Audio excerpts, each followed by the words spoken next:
স্থানীয় সময় রোববার রাতে ভারতের অমৃতসর বিমানবন্দরে পৌঁছায় অবৈধ অভিবাসীদের তৃতীয় দফার ফ্লাইটটি।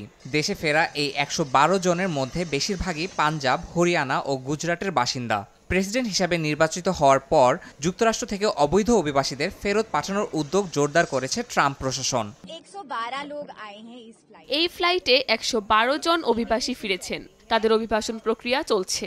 আমরা তাদের খাবারের ব্যবস্থা করেছি, পাশাপাশি শিশুদের জন্য ডায়াপার ও দুধের ব্যবস্থাও করা হয়েছে। এছাড়াও তাদের বাড়িতে ফেরানোর জন্য প্রয়োজনীয় ব্যবস্থা গ্রহণ করা হয়েছে। তবে অভিবাসন প্রক্রিয়া সম্পন্ন করতে কিছুটা সময় লাগবে।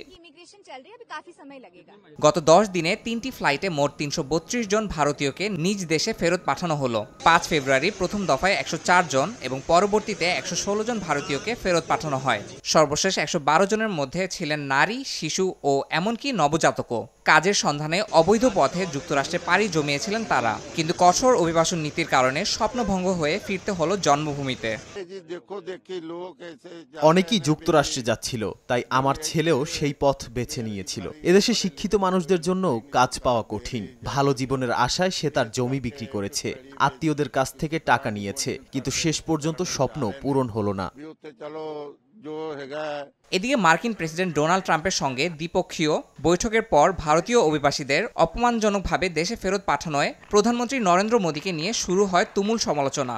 মোদীর সফরকে ব্যঙ্গ করে কার্টুন ছাপায় বিকাতান নামে দেশটির একটি সংবাদ মাধ্যমের ওয়েবসাইট ব্লক করে দেওয়ার অভিযোগ উঠেছে।